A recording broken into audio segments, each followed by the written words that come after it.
think there's a certain disconnect when everybody's on their phone on the tube instead of talking to one another. But I think that this is what the technology's done. In some ways it's produced a barrier, but on the other hand it's broken down barriers. It does have this facility to embolden us while still keeping us chained to the screen.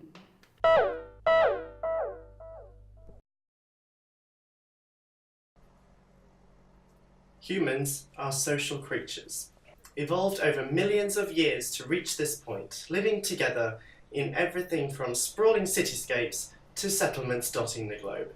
So why are more and more people choosing to socialise and make friends online? And with the digital generation getting younger all the time, what dangers might young people face on the internet?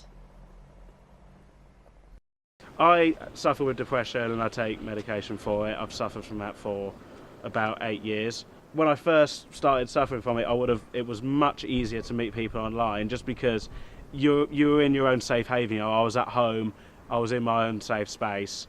I suffer from depression, anxiety, and OCD. I do think being able to think through what I want to say in an online context does make it easier to talk to people with those issues. Having social anxiety, I find it a lot easier to talk to people online, so I just think if I meet people that I can talk to online, so I'm not having to talk to them face to face and it's just a keyboard and the screen, it's a lot easier. To people you know in real life, it sometimes feels like you have to hide some of your interests because they might judge you for it, whereas online you can be whoever you want to be, you can show your true personality, and you meet people online who have the same interests as you, so it just feels more like you can be yourself. Humanity and humans, our job is to communicate with one another, and you know, part of what it is to grow older and become more mature is to understand where the lines of communication are acceptable or appropriate or not. My parents now are quite okay with it. Originally they were quite apprehensive, only being 14, 15, or like when I got to about even 17, 18, they were quite apprehensive, and the first time I went to meet someone they were like really unsure and they made me go with another member of my family. But I think it's always important to take someone with you the first time. I've heard online horror stories where children have been approached. I have seen Facebook posts from friends where their child or a friend of their child has been approached. I definitely think that my parents have a paranoia of what could happen to me. They think the internet is full of creepy 40-year-old men trying to prey on little girls. I have one child. I'm quite happy that he would make internet friendships online.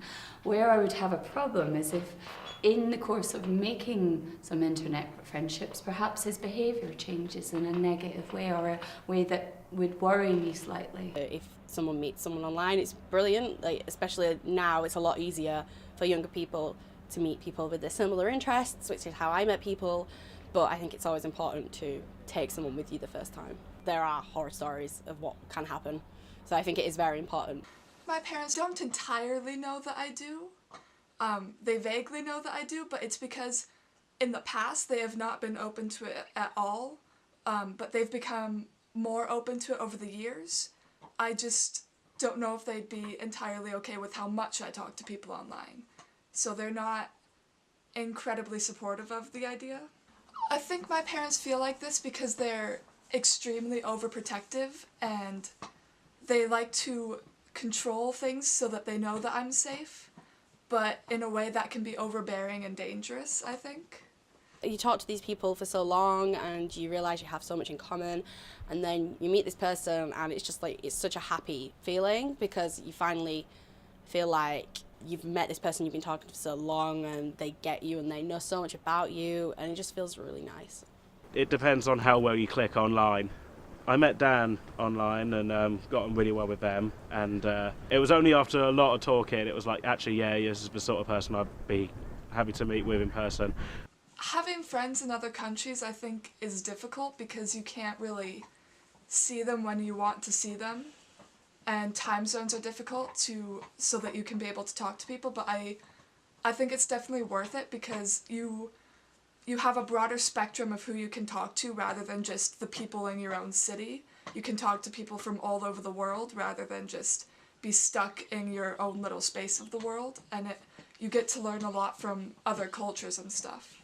Someday I do plan to like go and try and meet all my internet friends in person when I have the funds to do so.